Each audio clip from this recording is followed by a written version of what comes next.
All right. Okay, so I was told we're on 28a at the Mishnah. Is that right?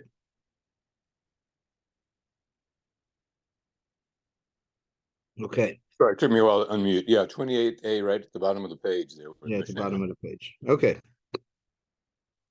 All right. A little bit of a complicated Gemara, but we'll go through it here. Okay. Kol hanase damim ba'acher, kivan shezacha zeh nischayev zeh b'chalipav. So the Mishnah says a little bit of an unclear, of a vague statement, but the Mishnah says anything which is money regarding a different object, which it's not entirely clear what that means, but kol hanase damim ba'acher, anything which is generally used as money, as funds regarding a different object, then, and we'll talk about that in a moment. Since as soon as this one has taken, and again, not entirely clear, but Rashi explains it means the seller. As soon as the seller has taken ownership of it, has made an act of ownership over this, which is normally money, then the other party, meaning the buyer, becomes owner of that which is being bartered in exchange for it. So Rashi explains as follows: there is a concept of chalipin. There's a concept of a barter, an exchange, and namely what that means, when, as opposed to a sale where money is being paid for an object, here we're talking about a barter, an exchange, where two objects are being exchanged, one for the other.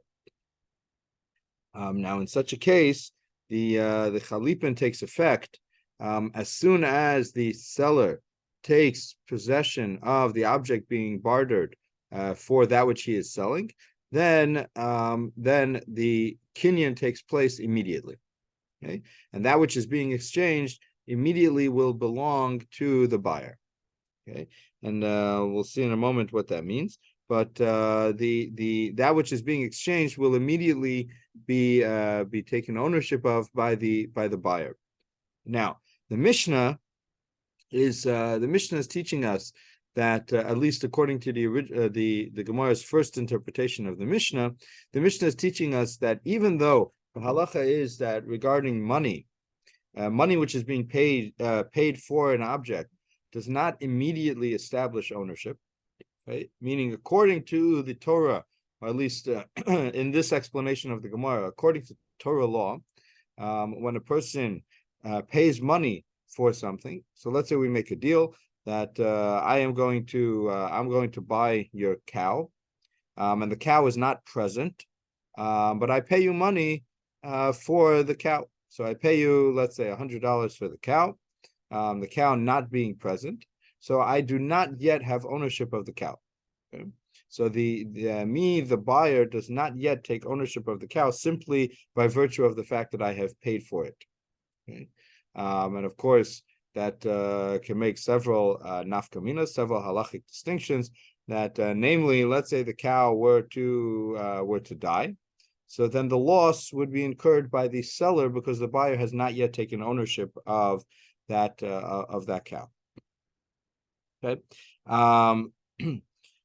However, by chalipin, when there's a barter, an exchange, then the buyer does immediately take ownership of the object as soon as the seller has taken ownership of that which is being bartered in exchange. Okay. So now, let's say, for example, I was trading you another object in exchange for the cow. Okay, so I was trading you my power drill in exchange for the cow.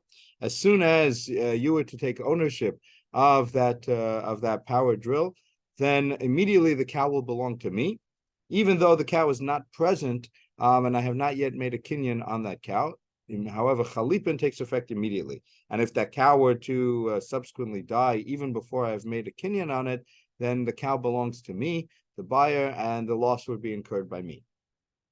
Okay, so that's the essential distinction between chalipin and kesef, okay, between chalipin and kesef, that chalipin takes effect immediately, whereas kesef does not take effect immediately. And the only way I take ownership of that cow were when the cow is present now, and I were to make a kinyan, such as picking it up wouldn't be applicable in this case, but dragging it would be making a kinyan on this cow.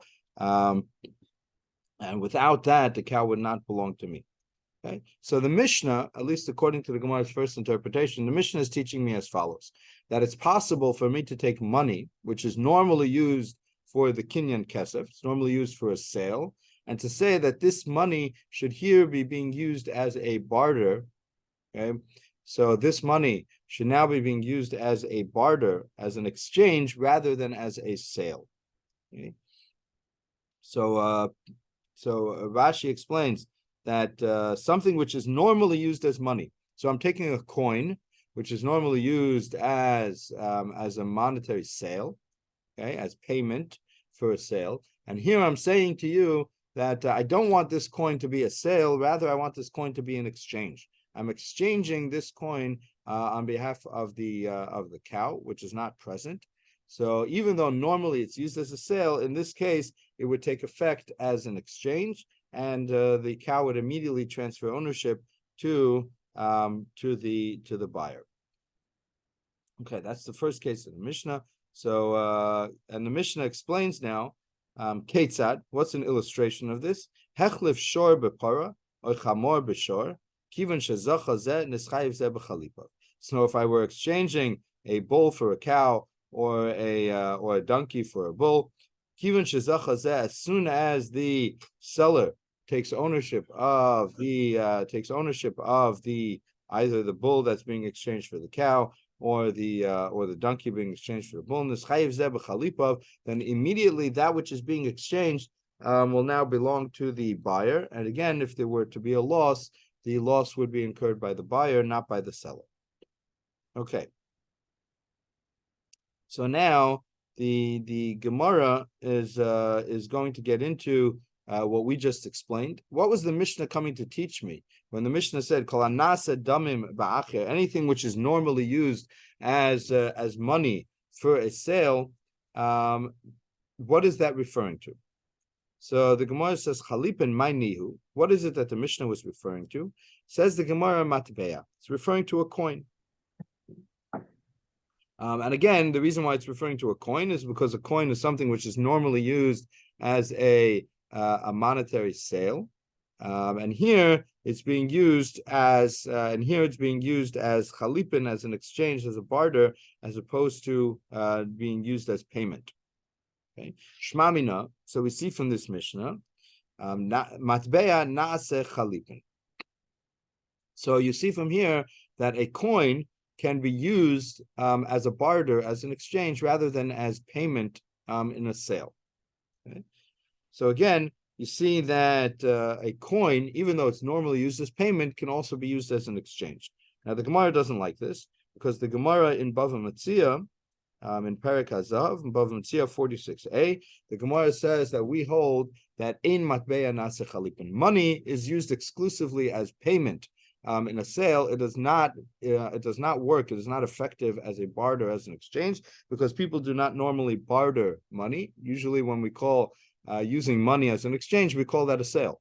Okay? By definition, the fact that you are paying money for something makes it into a sale, not a barter, not an exchange, and therefore the Mishnah, therefore the Gemara rules in Bava Metzia that money cannot be used as a form of barter, as a form of exchange. Rather, money is always used as a sale. Okay. Now, again, what that means to us, the difference between the two, is that a sale does not take place until the buyer does not take ownership until he actually makes a kinyan on the object, as opposed to an exchange where the buyer takes ownership immediately, even if the object is not present. Okay? So again, that's the distinction between the two. And the Gemara says that we hold that money cannot be used as a barter, but rather money always counts as a sale. Okay, so the Gemara has a problem with this interpretation of the Mishnah. The Gemara is not satisfied with this interpretation because because the Gemara is saying that it goes contrary to the ruling that we issued in Bava Metzia. So the Gemara answers on the bottom line of 28a, Amar of Yehuda. Yehuda says, Hachi ka'amar, this is what we mean to say, Kol hanishom damim ba'acher, anything which can be used as a form of monetary payment, meaning that if we were to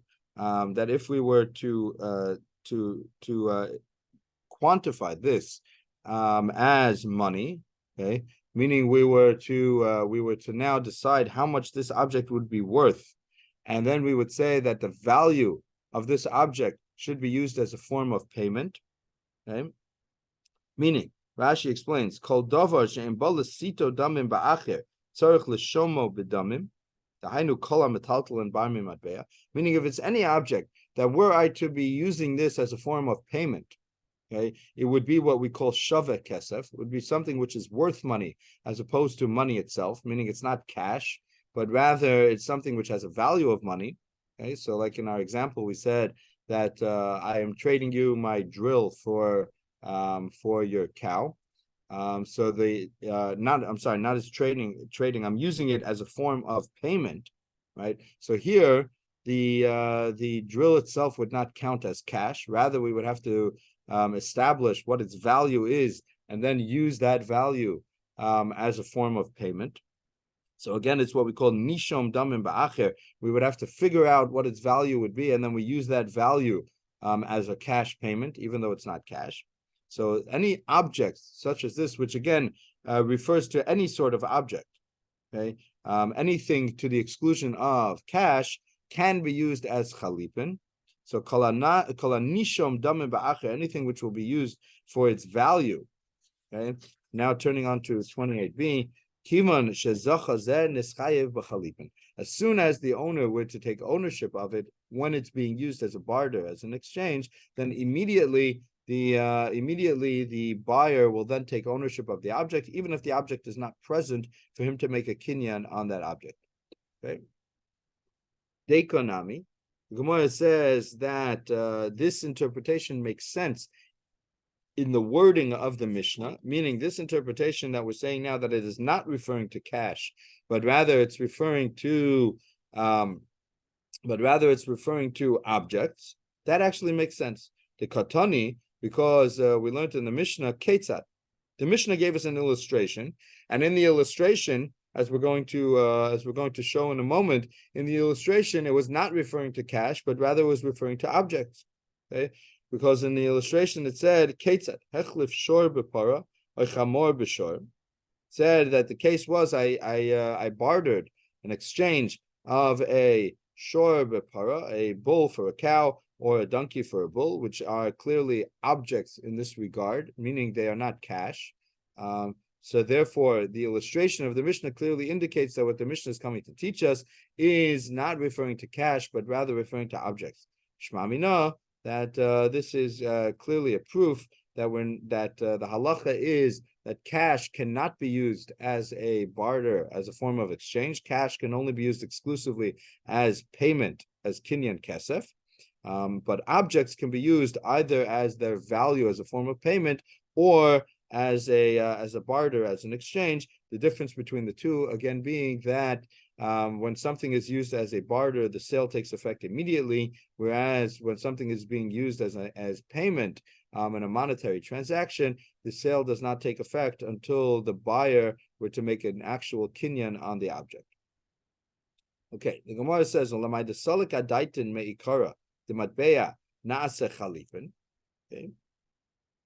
So now, the Gemara says, according to the original interpretation that we tried to say, that the Mishnah is teaching us that that money can be used as a form of a barter, as a form of an exchange. Okay, so my Kate said, how does this fit with the Gemara's interpretation of the Mishnah? The Gemara does not give how does that fit with the Mishnah's illustration of its own halacha? The Mishnah, rather than giving us a case of money, the Mishnah gives us a case of objects. Right now, if the entire purpose of the Mishnah was to teach us a halacha regarding money, then that should have been the illustration. not a case of objects, but rather a case of cash being used as a barter, as an exchange. So says the Gemara, Hachika Amar, Peiros Nami Avdi Chalipin, that Peiros, meaning even things which are not objects, they're not a kli, they're not a utensil. Okay, they're not the example that I gave, they're not a drill, but rather they're what we call Peiros, meaning they're a form of, they can be a form of food or something similar, that it's an object, but it's not a utensil. Nami Avdi Chalipin, those two can be used as chalipin, as a barter, as an exchange, whereas I might have thought until now that only something which is a utensil can be used as a form of barter, as in a form of an exchange, but not peiros. So therefore, the Mishnah is teaching me that even peiros, even things which are normally that which is being bought, not that which is being sold, nevertheless, they can also be used as chalipin. And therefore, the Mishnah was teaching me two halachas. The Mishnah was teaching me that cash can be used as a form of chalipin, and also that peiros can be used as a form of chalipin. Okay, what's an example? And that's the Mishnah's illustration. Ketzad hechlif basar b'sar shor b'para or b'sar chamor b'shor kivan shezach hazeh nischayev b'chalipin. So here, what the Mishnah is referring to is not actually that I traded a live bull or I traded a live cow, but rather I traded a meat of a bull or meat of a cow for meat of a cow, or I traded meat of a donkey. So in this case, even though this is generally it's food, it's not something which is normally used as a form of kinyan for a barter, for an exchange. To the contrary, usually it's that which is being exchanged on behalf. Nevertheless, it can be used as chalipin. And Rashi explains that kol shekain is then a kal v'chomer, that it then becomes a kal v'chomer that the cow itself, which can be in a certain sense be considered a utensil. How so? Because it can be used for work, right? You can use the cow to plow your field or the bull to plow your field. So therefore it could be considered a utensil in that sense. So kol sheken kal v'chomer, that can be used for chalipin.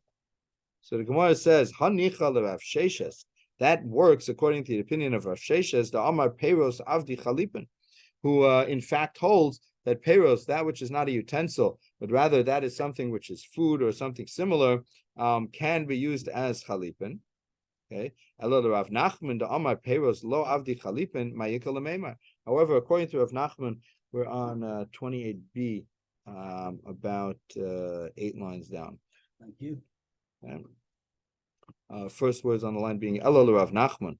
But rather, according to the opinion of Rav Nachman, the Amar Peiros lo avdi chalipin. Rav Nachman says that Peiros, that anything which is not a utensil, but rather something which is normally something that you would barter on that behalf, lo avdi chalipin ma'yikal ameimah. How then can you interpret the Mishnah? So says the Gemara, hachi ka'amar. This is what the Mishnah meant to say. Yesh damim shehen kechalipin.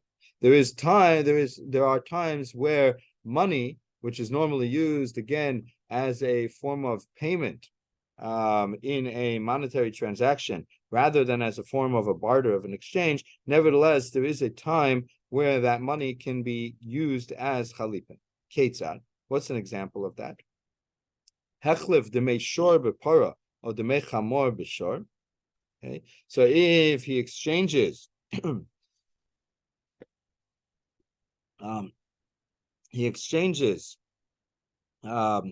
value, okay, of the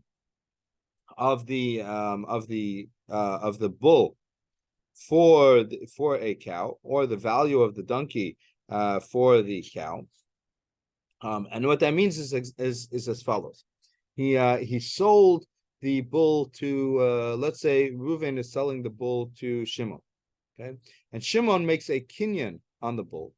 Okay. Now, when it comes to monetary transactions, when does the transaction become final? Okay. As soon as the buyer makes a kinyan, takes a form of ownership on the object, when the object is present before him. So, for example, when it is a bull or something like that, so then he will cause the animal to walk. He'll lead the animal by a leash or something similar. That counts as a form of kinyan. So now, as soon as he makes that kinyan, he immediately becomes obligated to pay for it, right? So again, by Torah law, paying for something does not make it yours. Rather, you have to do an actual kinyan. And as soon as you do that kinyan, then you become obligated to pay for the object. And now Reuven says to Shimon, you know what? That $100 that you owe me for the value of this cow that you just made a kinyan in, let's use that $100 as an exchange for a different animal. Okay? So again, the case is not that he is bartering the one animal in exchange for the other. Rather, first there was a sale. He sold the object as a form of a monetary transaction, and then he says, "Let's use that money that you owe me as an exchange for a different animal." Okay, so in that case, this type of exchange will take effect immediately, even though it involves cash, even though it involves money. And normally the halacha is, when it comes to money, that Rav Yochanan says, "My time asava la Rav Yochanan." He follows the opinion of Rav Yochanan. The Amar, Rav Yochanan ruled, Devar Torah, according to Torah law, ma'os konos, money does form a kinyan. Meaning, when I pay for an object, okay, so if I am buying, let's say, a bushel of wheat, and I pay for it, I pay you the value of that bushel of wheat. So I pay you the $100 on behalf of that bushel of wheat. According to Torah law, I do immediately take ownership of that bushel of wheat, even though it's not present. Okay? So we do not require an actual kinyan on the object. I don't have to come and lift up that bushel of wheat. Rather, immediately I take possession of it, even though it is not present. Now, however, the Chachamim changed this halacha. Chachamim said that no, you do not take ownership of it until you actually make a kinyan on this bushel of wheat. Until it's present and you make a kinyan on it, you do not take possession of it until you actually do so. Why did they do so? Why did they say that Mashiach takes ownership? That in order to take ownership of it, you have to do Mashiach. You have to make a kinyan on it. The reason is because the Chachamim were concerned that what were to happen. Let's say there was a fire was to break out, okay, and the fire endangers the buyer's bushel of wheat, right? Now, if you tell me that the buyer has already taken ownership of it, right, but where is it? It's still located in the possession, it's still located on the property of the seller, right? Now, if it already belongs to the buyer, who will incur this loss? The loss will be absorbed by the buyer, not the seller. Now, in such a case, the seller is not going to be very motivated to go ahead and go to any sort of great lengths to try and save the wheat, right? Because he's going to say to himself, well, there's no loss to me, right? And if I do go ahead and save it, there's no gain to me, right? The loss will be incurred by the buyer, and the gain will likewise go to the buyer. So why should I put myself out to go ahead and try and put out the fire, right? In order to save the wheat does not belong to me anymore. Okay? So he's going to say to the buyer, guess what? I have some bad news for you. Your wheat was burned in my storehouse, right? And he's not going to go to any great lengths to try and save it because it does not belong to him, and the loss will not be incurred by him. So therefore, the Chachamim instituted that when it comes to a sale, a cash transaction, it does not become the buyer's until the buyer actually makes a kinyan on it. Therefore, right, if a fire were to break out, right, and the seller knows that the loss will then fall on him, because at this point it still belongs to him, so certainly he will therefore exert himself to try and put out the fire. So the Chachamim made this ruling as a form of protection for the buyer, right? So it's a buyer protection thing. The Chachamim are saying that in order to protect the buyer, we instituted that the buyer does not actually take ownership of it until he makes a kinyan on the object, right? However, by Torah law, according to Rav Yochanan, by Torah law, it does in fact belong to the buyer immediately, and it was only the Chachamim who instituted that he does not take ownership of it. Now, says Rav Yochanan that that institution, this that the Chachamim instituted, that the buyer does not take ownership of it, that was only milsa de shchiach gazru barabanan. That was only in a normal case, meaning a normal transaction where I pay money on behalf, a normal cash transaction, okay, where I pay money on behalf of an object. So I go ahead and I sell this object, right? And I say that this object, I'm paying $100 for this bushel of wheat. So that's a normal cash transaction. In such a case, then the buyer does not take ownership until he actually makes a kinyan. And that was by Chachamim's institution as a form of buyer protection. Okay. However, milsa de lo shchicha lo gazru barabanan. However, in this sort of convoluted case where we said that there was a cash transaction, and we're in 28b, about halfway down the page. Kollel, I'm sorry. Yeah, no, that's fine. 28b, halfway down. So in a case, this convoluted case that we were just talking about, where there was a cash transaction, right? The buyer did in fact make a kinyan on the object. So again, I sold you this cow, right, for $100. You made a kinyan on the cow, so the cow now belongs to you. You're obligated to pay that $100, and then the seller says, you know what? Let's use that $100 that you owe me, right, and we'll use that in exchange we'll use that as payment for a bull, right?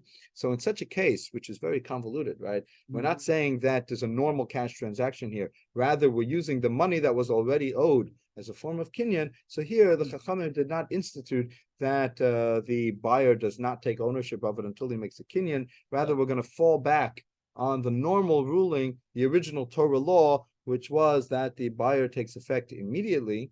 The buyer takes ownership immediately as soon as there's a transaction, right, of shava kesef, of the value of money. So then the buyer will immediately take ownership of it, and that's what the Mishnah is teaching me. Okay, so the case of the Mishnah is as follows. The case of the Mishnah is as follows. There was a cash transaction that took place, right? There was a cash transaction that took place that the buyer and the seller were involved in a cash transaction. Reuven sold a cow to Shimon for $100. Shimon paid for the cow. Shimon did not yet pay for the cow, but he made a kinyan on the cow, which means now that it belongs to him and he's obligated to pay the money. Now Reuven says to him, you know what, let's take that money that you owe me, right? And rather than you paying me that $100, you're going to give me your bull, which is worth $100. You're going to give me your bull in exchange for that money. So it's money being used as a form of a barter, as a form of an exchange. In such a convoluted case, the Chachamim did not institute that the buyer does not take ownership until he actually makes a kinyan. Rather, here the Chachamim will say, we'll fall back on the Doraisa ruling that the buyer takes ownership immediately. Okay, we'll stop here for today. Everyone have a wonderful day.